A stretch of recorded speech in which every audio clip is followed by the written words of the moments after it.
Kapal nelayan terbalik di perairan Selat Sunda, 10 orang hilang. Sejumlah wisatawan asal Jakarta dilarang masuk ke kawasan objek wisata Lembang, Jawa Barat. 14 warga positif corona, satu desa ditutup dan seluruh warga di rapid test. Halo, selamat malam pemirsa. Hari bebas kendaraan bermotor atau Car Free Day akan diuji coba besok. Pemerintah Provinsi DKI Jakarta pun melarang pedagang kaki lima berjualan saat Car Free Day. Bersama saya, Mirva Suri, inilah iNews Malam, selengkapnya untuk Anda.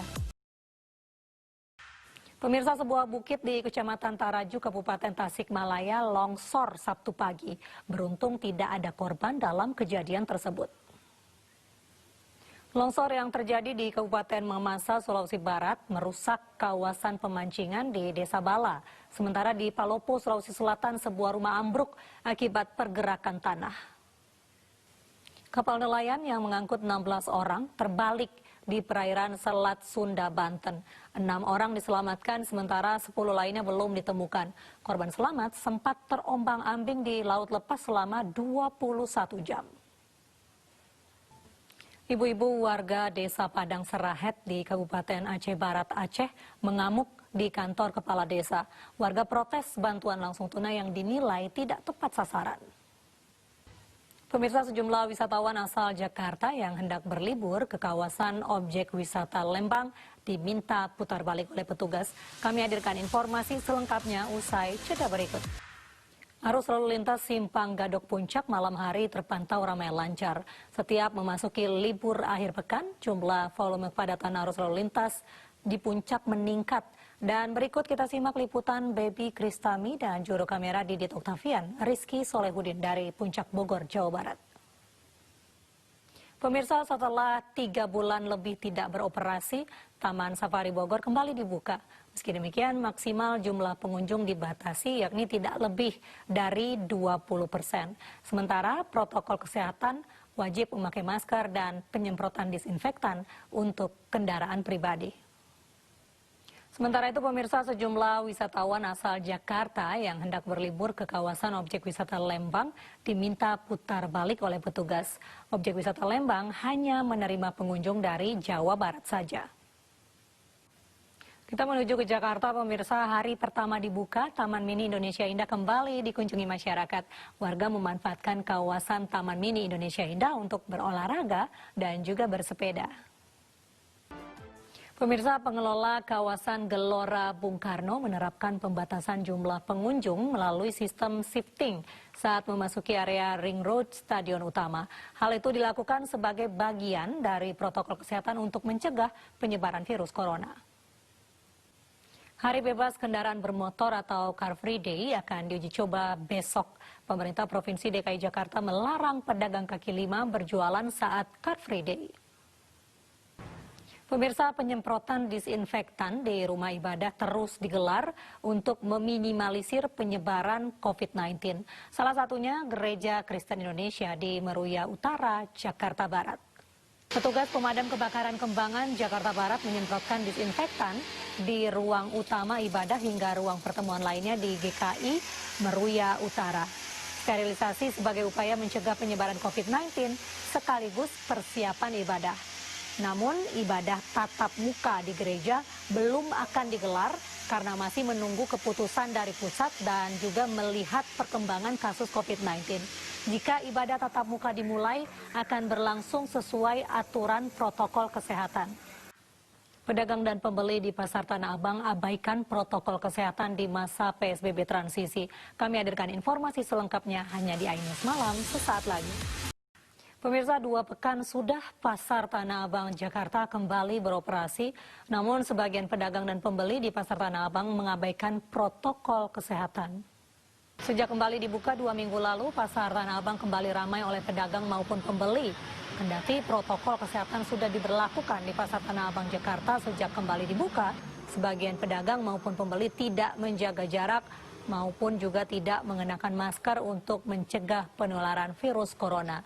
Sebelum Pasar Tanah Abang kembali dibuka, Gubernur DKI Jakarta Anies Baswedan mewajibkan pedagang, pembeli, serta pengelola pasar untuk mematuhi protokol kesehatan dengan cara mencegah penyebaran virus corona.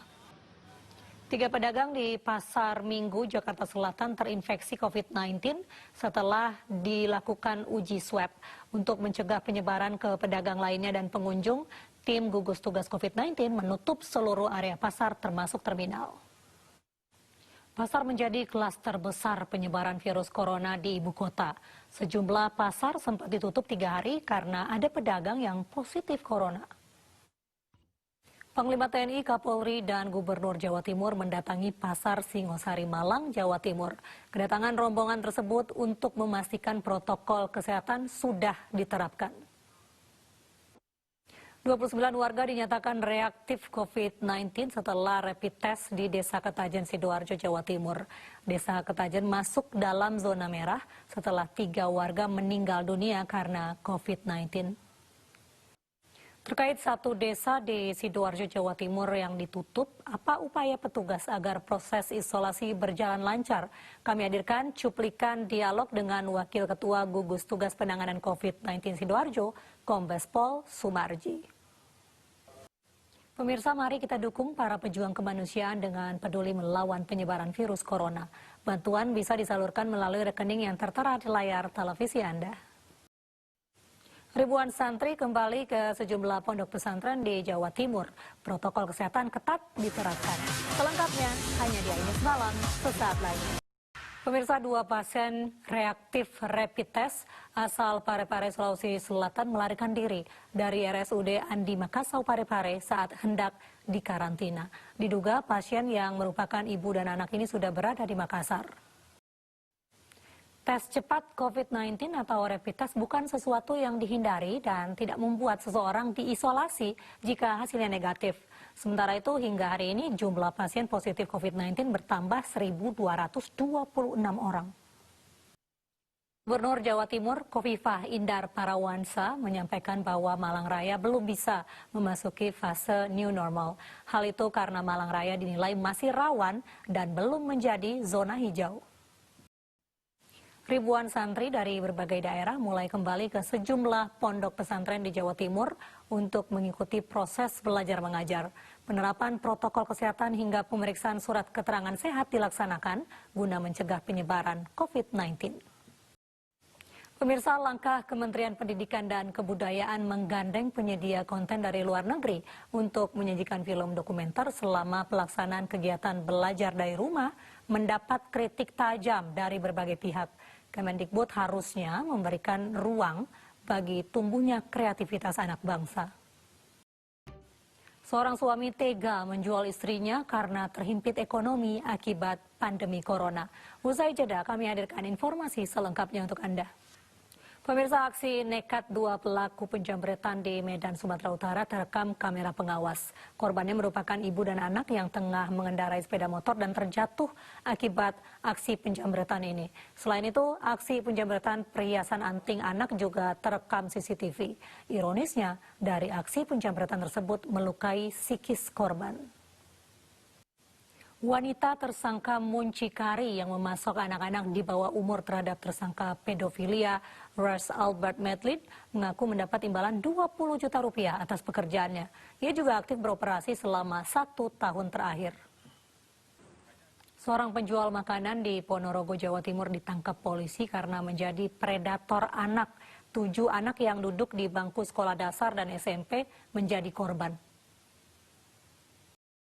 Seorang suami di Gresik, Jawa Timur ditangkap polisi setelah menjual istrinya.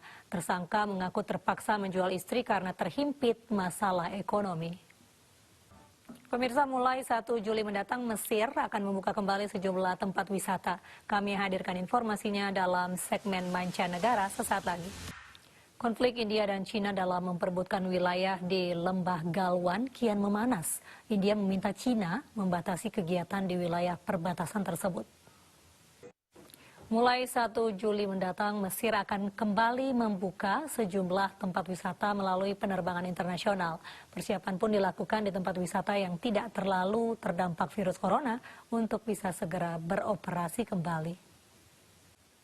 Laga Tottenham Hotspur kontra Manchester United berakhir imbang. Spurs sempat unggul di babak pertama lewat gol Steven Bergwijn sebelum United menyamakan kedudukan di babak kedua lewat penalti Bruno Fernandes. Beralih ke La Liga Spanyol, pemirsa, Barcelona gagal meraih poin penuh kala bertandang ke markas Sevilla. Lionel Messi dan kolega dipaksa bermain imbang tanpa gol. Pemirsa, usai jeda jumpa kita dalam iNews malam kali ini. Akhirnya saya Mirva Suri dan kerabat kerja yang bertugas undur diri. Terima kasih sudah menyaksikan iNews dari rumah saja. Selamat malam, sampai jumpa.